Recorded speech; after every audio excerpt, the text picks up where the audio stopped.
আমাদের চ্যানেলের পক্ষ থেকে আপনাদের সবাইকে স্বাগত জানাচ্ছি।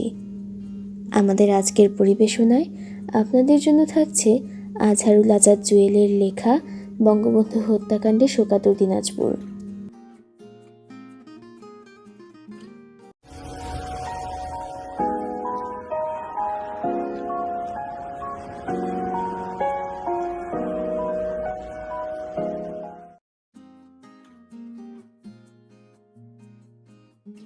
বঙ্গবন্ধু বাংলাদেশের স্বাধীনতা এনে জাতির পিতায় পরিণত হয়েছিলেন।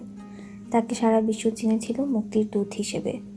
তারপরেও ঘাতকের বুলেট তাকে স্পর্শ করেছিল। তিনি নৃশংসভাবে সপরিবারে হত্যার শিকার হন 1975 সালের 15ই আগস্ট। বাংলাদেশের মানুষ 15ই আগস্ট সকালে বেতারের মাধ্যমে বঙ্গবন্ধুকে হত্যার খবর জেনে স্তম্ভিত হয়। মেজর ডালিমের বক্তব্য প্রচারিত হচ্ছিল বেতারে, যেখানে তিনি দাম্ভিকতার সাথে বারবার ঘোষণা দিচ্ছিলেন যে শেখ মুজিবকে হত্যা করা হয়েছে। বৃহত্তর দিনাজপুর মুজিব ভক্ত জনপদ। এখানে বঙ্গবন্ধু বহুবার এসেছেন। দিনাজপুর, ঠাকুরগাঁও, পঞ্চগড়ের বিভিন্ন উপজেলায় শেরেবাংলা একে ফজলুল হক, হোসেন শহীদ সোহরাওয়ার্দী, মাওলানা ভাসানী সহ বরেণ্য নেতাদের সাথে বক্তব্য রেখে জননন্দিত নেতায় পরিণত হয়েছেন। এই জেলার মানুষ তাকে আপন করে নিয়েছিল। বঙ্গবন্ধুর আকস্মিক মৃত্যুতে এই জেলাবাসী হতবিহ্বল হয়ে পড়ে। পরিস্থিতি এমন ছিল যে তার পক্ষে প্রকাশ্যে কোনো প্রতিক্রিয়া দেখানোর সুযোগ ছিল না। মানুষের শোক অবরুদ্ধ অবস্থায় গুমড়ে মরছিল। ধরা যাক দিনাজপুর জেলা শহরের পাটুয়াপাড়ার মোহাম্মদ হাসেমের কথা। তিনি প্রত্যক্ষভাবে রাজনীতি করতেন না, কিন্তু বঙ্গবন্ধুকে ভালোবাসতেন। বঙ্গবন্ধুর মৃত্যুর খবরে ডুকরে কেঁদেছিলেন তিনি। তার আত্মার মাগফিরাত কামনা করে রোজা রেখেছিলেন। এরকম আরেকজন ছিলেন সুইহারি আবুল কাশেম। 1975 সালে তিনি ছিলেন দিনাজপুর পৌরসভার ওয়াটার সুপার। রেডিওতে বঙ্গবন্ধুর মৃত্যুর খবর পেয়ে বিক্ষোভ করে কাঁদতে শুরু করেন।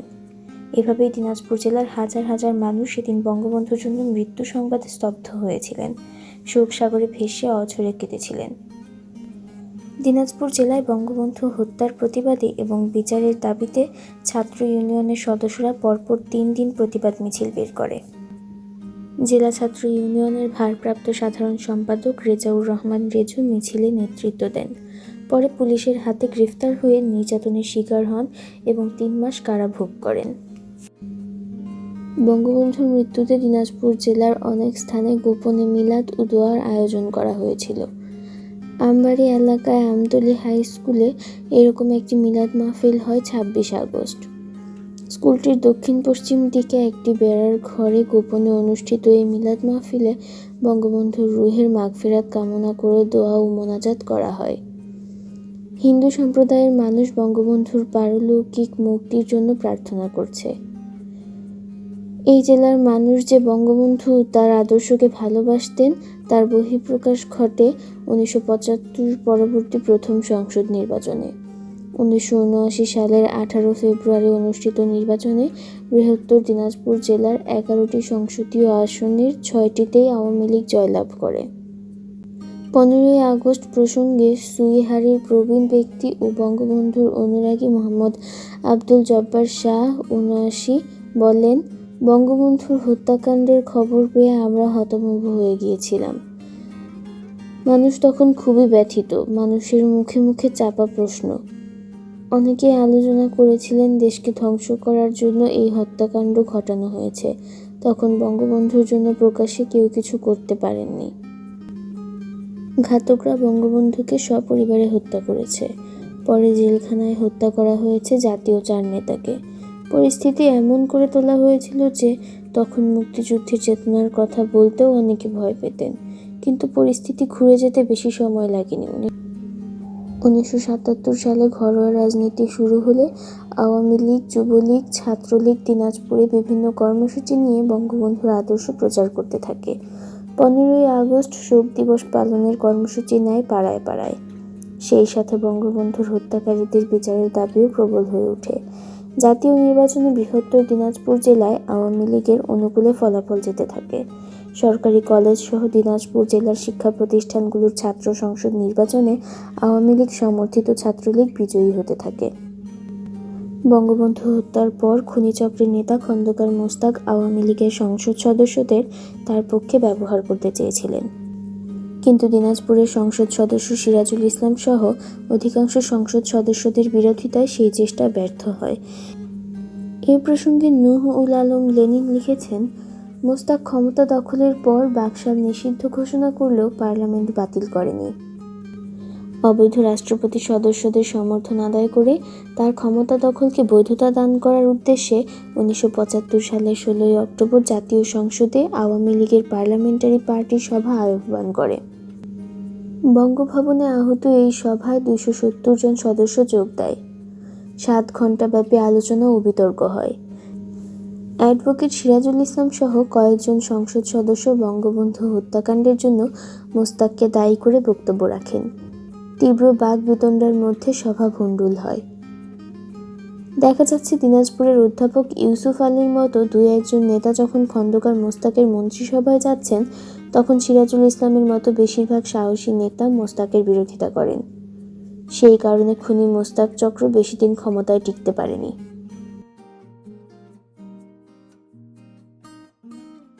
বঙ্গবন্ধুর নামে প্রতিষ্ঠান। বাংলাদেশ স্বাধীন হওয়ার পর থেকে বৃহত্তর দিনাজপুর জেলায় বঙ্গবন্ধুর নামে বেশ কিছু প্রতিষ্ঠান গড়ে ওঠে। এর বেশিরভাগই শিক্ষা প্রতিষ্ঠান। বঙ্গবন্ধুকে ভালোবেসে সাধারণ মানুষ এগুলো প্রতিষ্ঠা করেছে। Nekmard Bangabandhu degree college. Nekmard Bangabandhu degree college বৃহত্তর দিনাজপুর সহ বাংলাদেশের প্রথম কোনো শিক্ষা প্রতিষ্ঠান যা বঙ্গবন্ধুর নামে হয়েছে। বাংলাদেশ স্বাধীন হওয়ার পর ঠাকুরগাঁওয়ের রানীশঙ্কল উপজেলার নেকমর্দে 1972 সালের 16 জুন কলেজটি প্রতিষ্ঠা লাভ করে। প্রতিষ্ঠাতা কমিটির সভাপতি ছিলেন প্রাদেশিক পরিষদ সদস্য MPA একরামুল হক।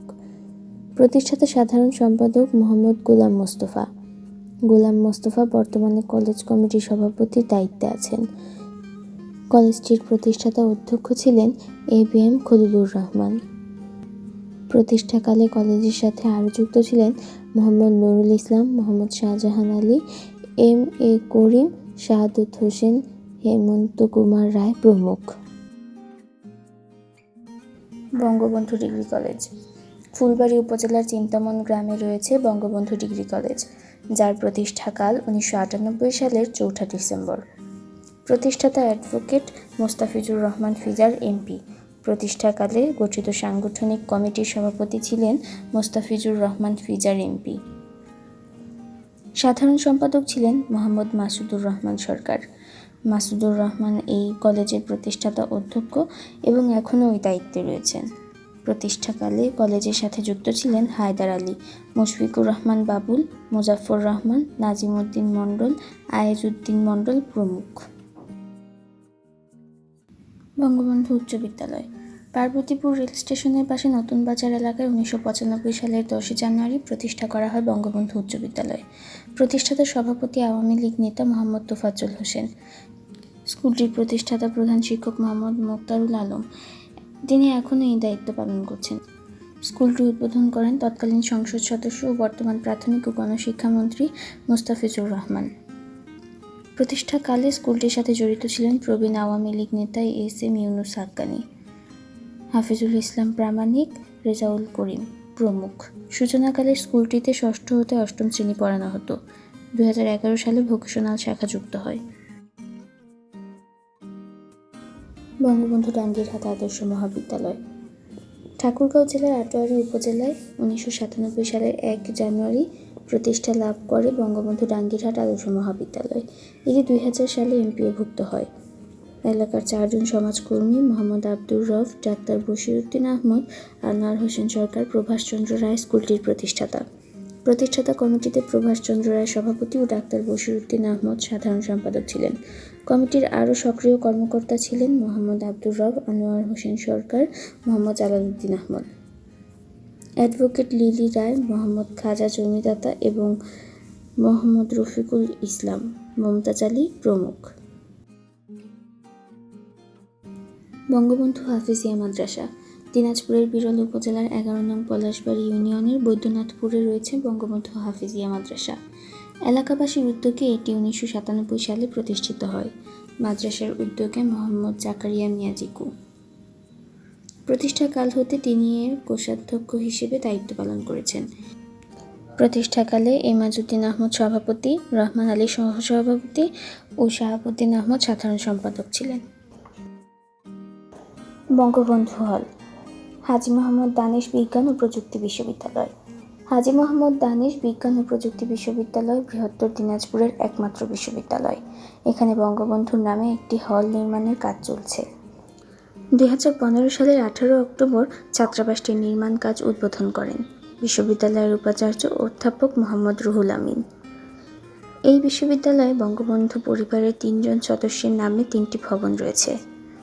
ফজিলাতুন্নেসা মুজিব হল ও শেখ রাসেল হল। 2013 সালের 22 অক্টোবর ডক্টর ওয়াজেদের নামে একাডেমিক ভবন উদ্বোধন করেন প্রধানমন্ত্রী শেখ হাসিনা। বঙ্গবন্ধু হল, বঙ্গবন্ধু হলের অবস্থান চিরিরবন্দর উপজেলা পরিষদ চত্বরে। হলটি উপজেলা পরিষদের নিজস্ব মিলনায়তন। হলটি উদ্বোধন করেন জাতীয় সংসদের সাবেক হুইপ মিজানুর রহমান মানু। 1996 সালে আওয়ামী লীগের সরকারের সময় তার উদ্যোগেই হলটির নাম বঙ্গবন্ধুর নামে রাখা হয়েছে।